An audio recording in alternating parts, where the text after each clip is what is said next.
ഈ വീഡിയോ കാണുമ്പോൾ തന്നെ പല വിദ്യാർത്ഥികൾ ഇതൊക്കെ സാറ് പറയുന്ന കാര്യങ്ങളൊക്കെ ഞങ്ങൾക്കറിയാം, ഞങ്ങൾ കുറേ ഇത് കേട്ടതാണ്, ഇതൊക്കെ കുറേ ടീച്ചർമാർ പറഞ്ഞതാണ്, അതുകൊണ്ട് നമ്മളാരും ഉണ്ടാക്കാൻ വേണ്ട എന്ന് പറഞ്ഞിട്ട് കാണുന്നവരുണ്ട്. ഈ കൺട്രോൾ നമുക്കൊരു പ്രശ്നമില്ല, നഷ്ടം നിങ്ങൾക്ക് തന്നെയാണ്. ഇതൊക്കെ പറഞ്ഞിട്ടും നിങ്ങൾ ആ ഒരു തെറ്റുകൾ ആവർത്തിക്കുന്നത് കൊണ്ടാണ് ഇങ്ങനെ ഒരു വീഡിയോ വീണ്ടും ചെയ്യേണ്ട ഒരു അവസ്ഥ വരുന്നത്.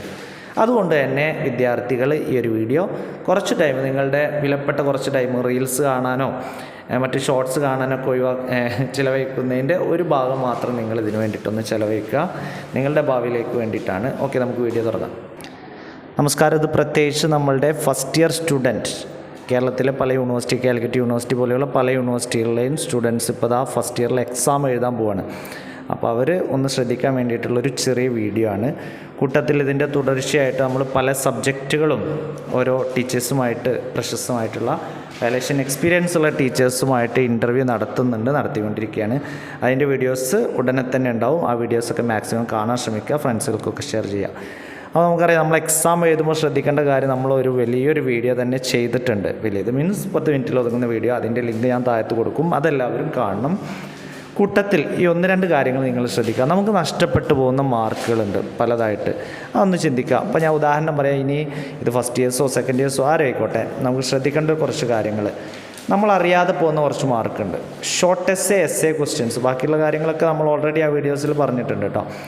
അപ്പോൾ അതിൽ ഇപ്പോൾ ഷോർട്ട് എസ്സേക്ക് ഒരു 5 മാർക്ക് അല്ലെങ്കിൽ 6 മാർക്ക്, ഇപ്പോൾ എസ്സേ ടൈപ്പ് ആണെങ്കിൽ ഒരു 10 മാർക്കിൻ്റെ ക്വസ്റ്റ്യൻ ആണെങ്കിൽ നമ്മളൊരു ഇൻട്രോഡക്ഷൻ കൊടുക്കാൻ പല വിദ്യാർത്ഥികൾ എപ്പോഴും മറക്കുന്നൊരു കാര്യമാണ്. നിങ്ങൾ നിസ്സാരാക്കി കാണരുത്. ഇപ്പോൾ ഉദാഹരണം പറയുകയാണ്, നമ്മളൊരു ഷോർട്ട് എസ്സേ ചോദിക്കുകയാണ്, 5 മാർക്കിൻ്റെ ഒരു ക്വസ്റ്റ്യൻ ആണെങ്കിൽ ഡിഫറൻസ് ചോദിച്ചെന്ന് കരുതുക. അപ്പോൾ നിങ്ങൾ അതെന്താണെന്ന് ആദ്യം ഒരു ഇൻട്രൊഡക്ഷൻ കൊടുക്കുകയാണെങ്കിൽ അതിന് നിങ്ങൾക്ക് ചുരുങ്ങിയത് 1 മാർക്ക് അവിടെ എന്തായാലും കിട്ടും. ഒന്നിച്ച് ആ ഡിഫറൻസും കൂടി എഴുതുമ്പോൾ നമുക്ക് ആ ഒരു ഇതടക്കം 5 മാർക്കോളം നമുക്ക് അവിടെ കിട്ടുന്നുണ്ട്. നേരെ മറിച്ച് നിങ്ങൾ ആ ഒരു ഇൻട്രൊഡക്ഷൻ കൊടുത്തിട്ടില്ലെങ്കിൽ നിങ്ങളുടെ ഒരു മാർക്കിൻ്റെ കാറ്റഗറി എന്ന് പറയുന്നത് എത്ര പെർഫെക്റ്റ് ആയാലും ഒരു 3-3.5 മാർക്ക് 4ൻ്റെ ഉള്ളിലേ കിട്ടുള്ളൂ. അങ്ങനെ നോക്കുമ്പോൾ നമുക്കൊരു എസ്സേ എടുക്കുകയാണെങ്കിൽ ഒരു ഇൻട്രൊഡക്ഷൻ കൊടുക്കുമ്പോൾ നമുക്കൊരു 2 മാർക്ക് ആ ഒരു ഇൻട്രൊഡക്ഷനിൽ കിട്ടുന്നുണ്ട്, തിയറി ക്വസ്റ്റ്യൻസ് എഴുതുമ്പോൾ.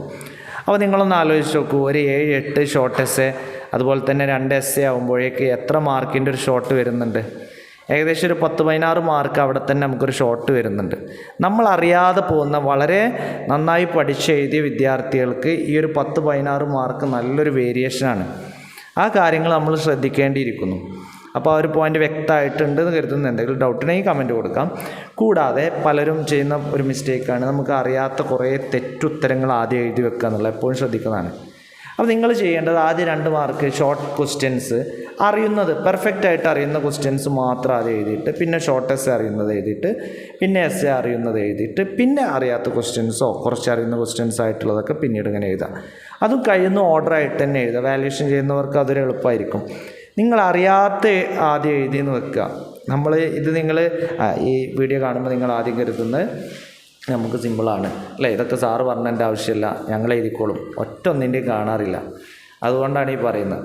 അപ്പോൾ നിങ്ങൾ അറിയുന്നത് എഴുതി കഴിഞ്ഞാലുള്ളൊരു ബെനിഫിറ്റ് എന്ന് പറഞ്ഞാൽ, വാല്യൂ ചെയ്യുന്ന ആൾക്ക് ആ ഒരു രീതിയിലുള്ള മാർക്ക് ഇട്ട് കൊടുക്കാനുള്ള ഒരു ടെൻഡൻസിയാണ് ഉണ്ടാവുക.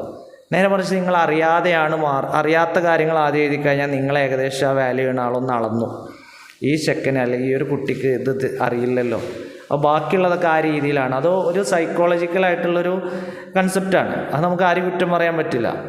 ഓക്കെ, പൊതുവെ ഏകദേശം ഒരു 90% അങ്ങനെ തന്നെയാണ് വരുന്നത്. അപ്പോൾ ആ ഒരു കാര്യം നിങ്ങൾ പ്രത്യേകം ശ്രദ്ധിക്കുക. ബാക്കി ഡീറ്റെയിൽ ആയിട്ടുള്ള വീഡിയോ നമ്മൾ ചെയ്തിട്ടുണ്ട്, കാണാത്തവരുണ്ടെങ്കിൽ കാണുക. ഓക്കെ, മറ്റെന്തെങ്കിലും നിങ്ങളുടെ ഡൗട്ട്സ് ഉണ്ടെങ്കിൽ നിങ്ങൾക്ക് കമൻ്റായിട്ട് രേഖപ്പെടുത്താം. പ്രധാനപ്പെട്ട ക്വസ്റ്റ്യൻസ് ക്ലാസ്സുകളൊക്കെ പ്രൊവൈഡ് ചെയ്യണമെന്നുണ്ട്. അത് നിങ്ങളുടെ ഒരു സപ്പോർട്ട് ഉണ്ടെങ്കിൽ മാത്രമേ ഉള്ളൂ. ഒരുപാട് പ്ലാനുകൾ നമ്മളുടെ ചാനലുകൾ ഉദ്ദേശിക്കുന്നുണ്ട്. ഓക്കെ, മറ്റു വിശേഷങ്ങളുമായി നമുക്ക് വീണ്ടും കാണാം. Thank you.